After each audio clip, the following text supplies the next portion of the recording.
I squeeze in one more. Morris is in Tooting. Morris, what would you like to say? Hello, James. How you doing? Hello, mate. Is that my man, Morris? It is. Well, it is. You should tell people who you are. Morris McLeod, who you're a councillor now, aren't you? I am indeed down here in Wandsworth, but we worked together a million years ago on the Daily Express, didn't we? When you were a bright-eyed showbiz reporter. That's not what you called me in your last message. You said you were just Silly James, who makes everybody laugh, and now you're some political firebrand. Okay. Go on. I thought I was calling in about the conversation about what's going on in America and Trump, and it seems to me, and I really, as a journalist, I try and avoid sort of conspiracy theories and all that sort of stuff, but it does seem that Trump would very much enjoy there to be a culture war that he could lean in. It's his last chance, isn't it? It's his last chance, really, of staying in power, is to set the whole country on fire.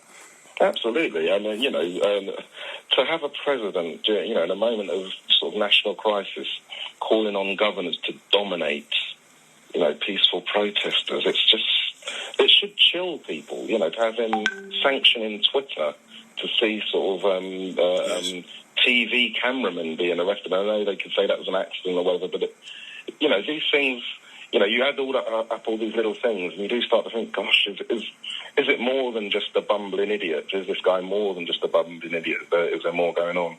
It's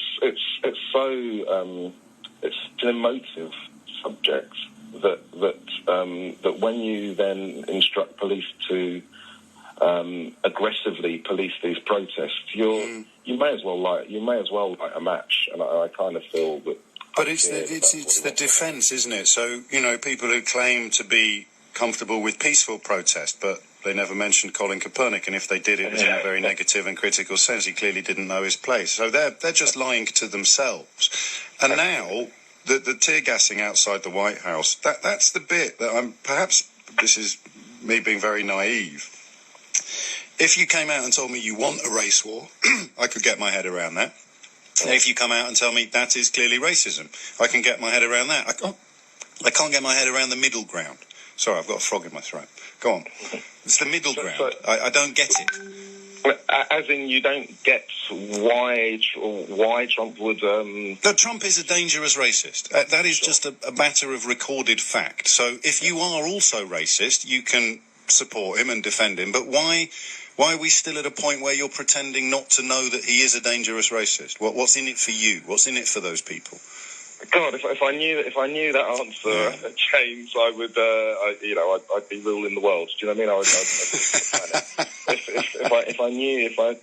If I knew why people, and often act against their own. I think some of it may be in the conversation you were just having about education, and I do agree. You don't need to have an academic understanding of stuff, but if you kind of see... It's got to help. It's got to help. Just with empathy, imagine what it would be like if this had happened to your family, and it should theoretically change your worldview, shouldn't it? Of course it should. Absolutely. I don't even realise how much commonality you have with, if you're poor and white, realising that you've got so much in common with the poor and black. They're not on the opposite side to you. And if you know, but that's the genius. That's the diabolical genius of it. That is why your latter-day Lord Haw-Haws are always talking about the white working class. They don't give a hoot. Look at how they talk about white working class kids doing badly in school. They don't care about white working class kids doing badly in school. They were calling them all chavs up until a couple of years ago. And whenever the teachers are asking for help in looking after kids in school, the same kind of people are queuing up to attack the teachers. They couldn't give a monkeys about the education of white working class kids until somebody publishes some research saying they're doing worse than black kids, and then suddenly all hell breaks loose. And again, we don't call it racism because, I don't know, Morris, maybe we're too polite. You're so right. To be honest, I find myself avoiding using the word racism because I know.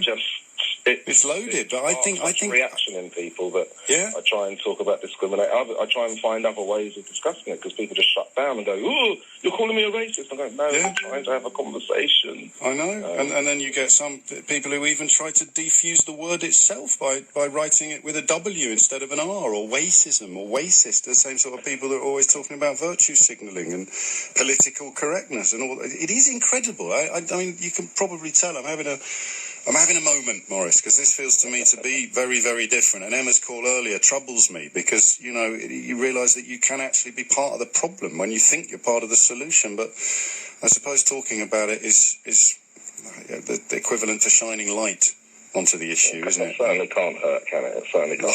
It certainly can't hurt. You look after yourself.